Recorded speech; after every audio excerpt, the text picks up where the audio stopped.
예, 감사합니다.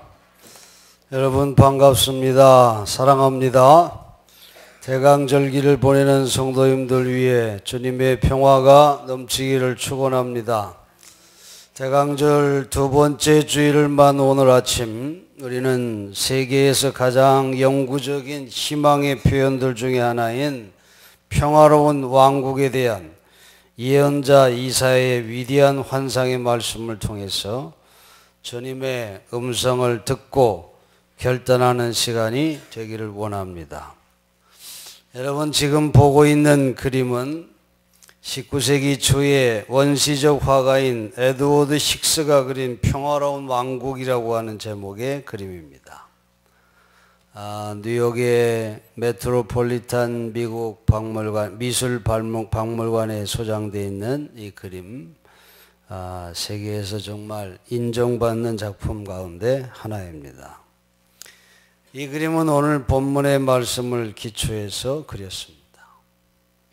야생동물과 또 길들여진 동물이 다정하게 어울리는 그런 모습을 담고 있죠.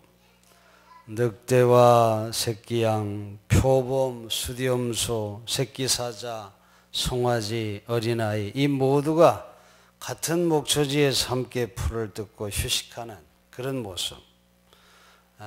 오늘 본문의 이사야의 환상과 같이 식스의 환상에서 펼쳐지는 그런 평화와 사랑과 평온의 세계를 보여주는 그런 그림이지요. 여러분 이런 평온을 뉴욕의 이 하스데일에 보면 동물 묘지가 있습니다. 그 동물 묘지와 여러분이 한번 대비시켜서 한번 생각을 해보면 어떨까 그런 생각합니다.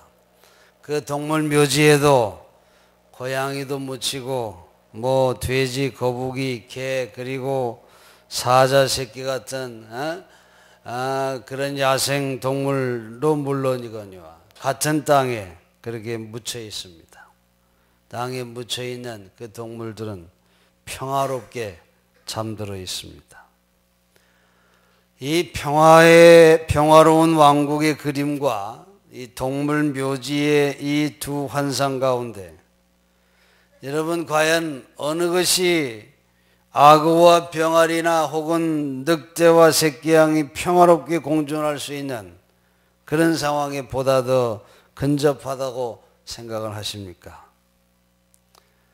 혹 동물 묘지라고 생각하십니까? 어찌 보면 맞는 말이죠.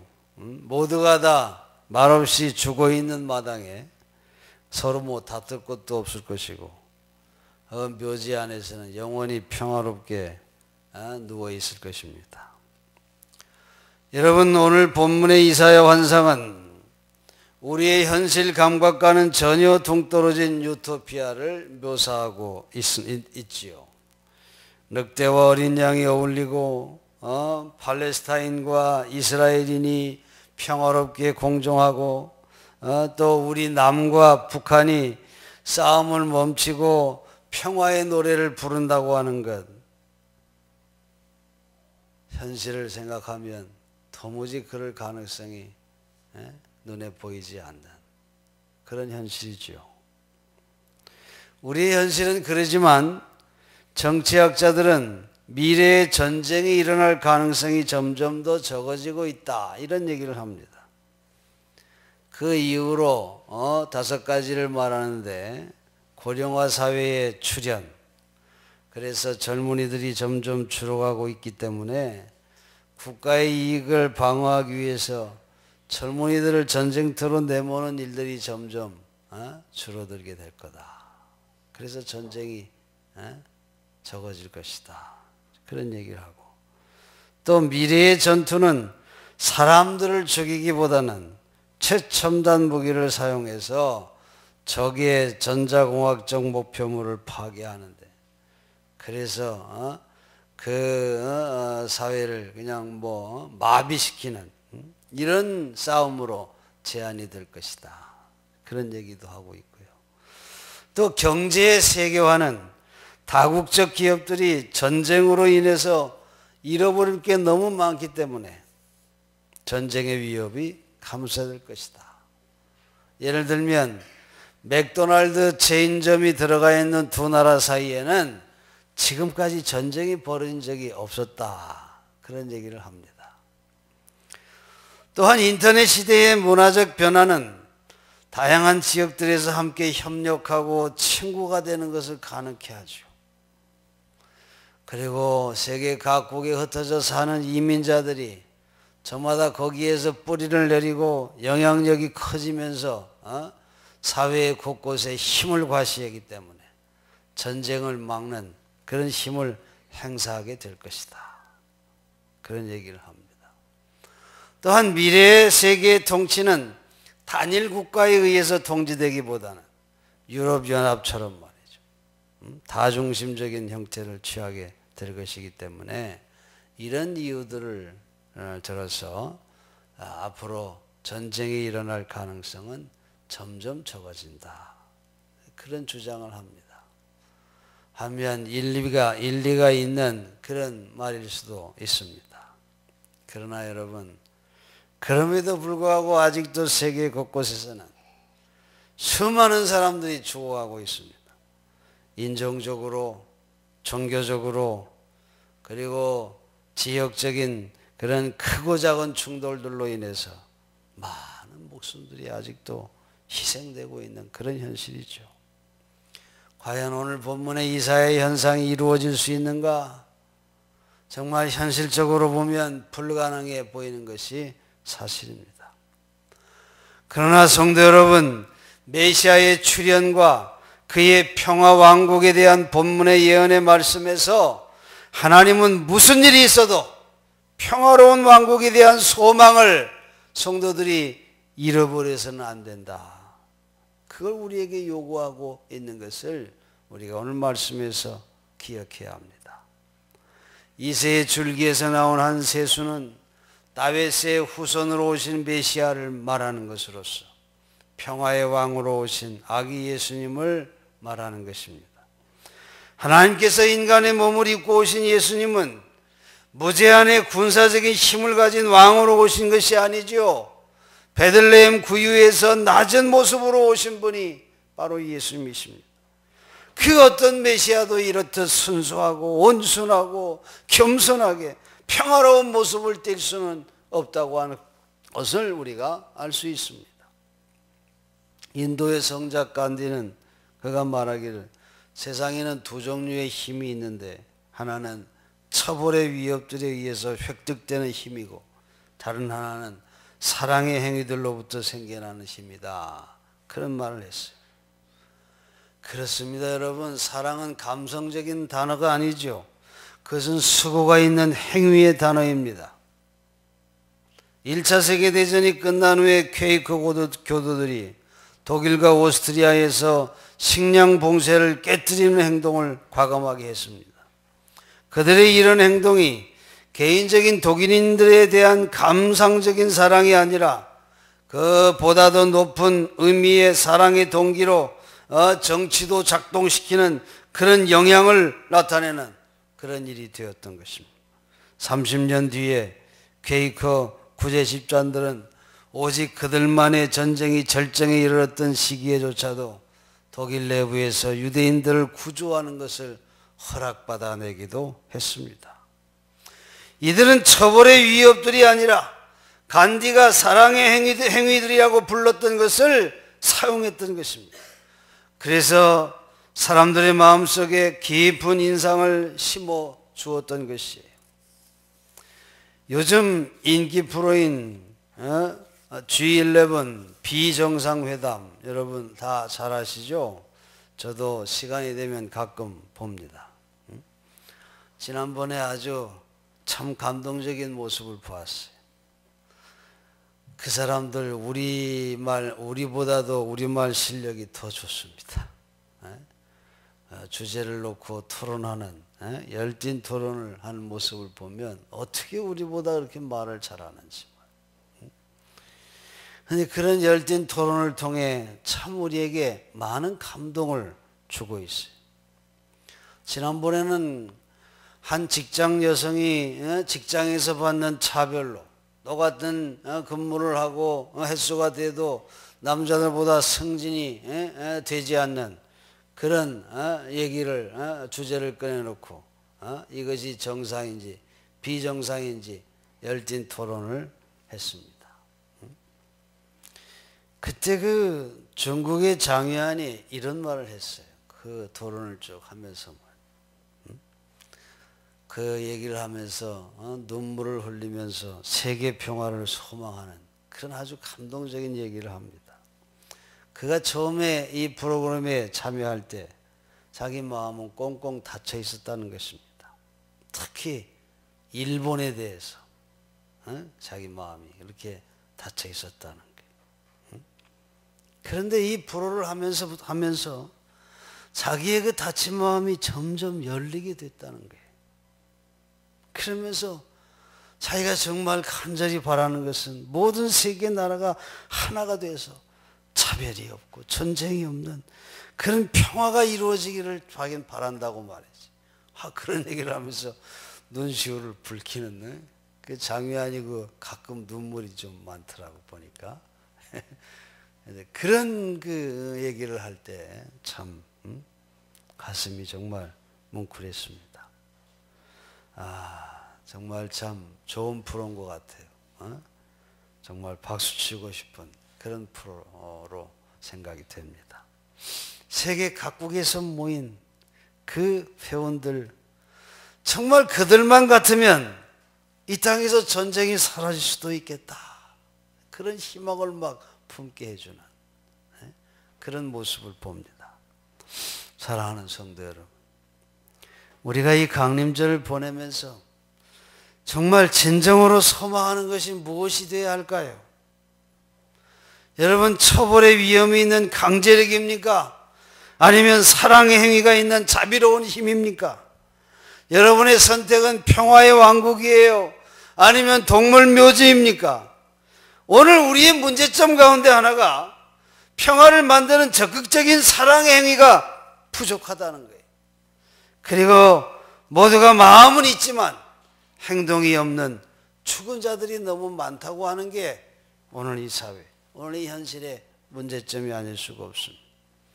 겉으로는 동물 묘지처럼 말이죠. 다 죽어 있어서 평화롭고 고요한 것 같습니다. 그러나 그 속은 썩어져 가고 있고 점점 사라져 가고 있습니다. 회복할 수 없는 그런 죽음의 길로 가고 있는 것처럼 말이죠. 불의를 향해 나서지 않습니다. 정의를 외치지 않습니다. 분명히 잘못된 것을 보면서도 침묵하고 있습니다. 묘지에 죽은 사람들처럼 말이죠. 비정상회담의 그날 결론은 정말 이 세상에 차별이 없을 수는 없지만 그래도 우리는 계속해서 차별에 저항해야 한다. 그리고 그 차별을 극복하려고 하는 그런 끊임없는 노력을 해야 한다는 것이 그날 결론이었습니다. 얼마나 멋집니까? 그렇습니다, 여러분. 평화의 왕국을 온 세계에 가져올 수 없었는지는 모릅니다. 하지만 우리는 그 왕국을 우리 인근 지역들에서 얼마든지 가져올 수 있음을 기억해야 합니다. 여러분, 우리는 은천 공동체 안에서 평화를 만들어갈 수 있습니다. 여러분, 우리는 우리의 가정에서 평화를 만들어갈 수 있습니다. 비정상 회담 자리에서 감동적인 평화가 이루어지듯이 말입니다. 비록 이런 것들이 작은 일이지만은 그 효과는 점점 방송을 타고 전 세계적으로 느껴질 수도 있는 것입니다. 평화의 왕으로 오시는 주님을 기다리고 맞이하는 일은 바로 이 평화의 왕국을 이 땅에 이루기 위함임을 우리가 기억해야 합니다. 이 일을 위해서 우리가 할 수 있는 그 무슨 일이든지 행하고 있는지 여러분 한번 자신에게 물어보십시오. 나는 여전히 동물 묘지에 무덤이나 파고 있는 그런 모습은 아니었는지, 행동하지 않고 외치지 않고 묘지나 파고 있는 그런 모습으로 오늘까지 살아오진 않았는지 우리가 한번 돌아봐야 합니다. 더 이상 전쟁이 없는 평화로운 세계, 이것은 정말 아름다운 환상이 아닐 수가 없습니다. 예수님이 그의 모든 영광 가운데 다시 오기까지는 이 아름다운 환상은 아마도 완전한 형태를 취할 수는 없을 것입니다. 오늘날 이 세상에 정의와 성실이 불충분합니다. 그리고 이 세상에는 처벌 대신에 사랑을 실천하는데 헌신하는 사람들도 충분치 못합니다. 대강절을 보내는 우리는 기도해야 할 줄로 압니다. 그리스도의 오심을 준비하는 이 강림절기와 앞으로 우리가 맞이할 날들에 우리는 이새의 그루터기로부터 출현한 햇손에 우리의 삶을 접붙여 달라고 기도하고 그분의 평화가 우리의 마음속에 스며들어 우리를 변화시켜 달라고 기도해야 할 것입니다. 우리 안에 있는 무관심과 또 미움과 적개심과 폭력으로 얼룩져진 우리의 마음이 영원히 변화되기를 주님 앞에 간절히 기도하는 그런 절기가 되어야 할 줄로 압니다. 이리가 어린 양과 함께 살며 표범이 어린 염소와 함께 누우며 송아지와 어린 사자와 살찐 짐승이 함께 있어 어린아이에게 이끌리며 암소와 곰이 함께 먹으며 사자가 소처럼 풀을 먹을 것이며 젖먹는 아이가 독사의 궁먹에서 장난하고 젖된 아이가 독사의 굴에 손을 넣을 것이라고 이사야는 약속하고 있어요. 그리스도가 이 땅에 평화를 가져다 주기에 오실 때 보통은 서로를 잡아먹는 자들이 바뀌어 서로 포옹하는 역사가 나타나고 서로 으르렁대는 사람들이 평화롭게 공존하는 날이 올 것이라는 것입니다. 그래서 오늘 9절의 말씀이 나의 거룩한 산 어디를 가나 서로 해치거나 죽이는 일이 다시는 없으리라. 바다에 물이 넘실거리듯 땅에는 야훼를 아는 지식이 차고 넘치리라. 그렇게 말했습니다. 여러분이 얼마나 영광스러운 환상입니까? 상처를 주고 파괴하는 것이 뭘 의미하는가를 직접 체험하고 알고 있는 우리들 한 사람 한 사람에게 있어서 오늘 본문이 주고 있는 이사야 환상의 예언은 정말 구원받은 성도들에게 가슴 벅찬 기대와 소망의 대상으로 우리 앞에 서 있는 말씀임을 우리가 뜨겁게 느껴야 할 줄로 압니다. 여러분, 구원받은 하나님의 자녀들인 우리는 다 평화의 사도들이에요. 우리가 잘 아는 성가고 주여 우리를 평화의 도구로 써주소서. 그런 간절한 기도가 우리의 기도가 되어야 합니다.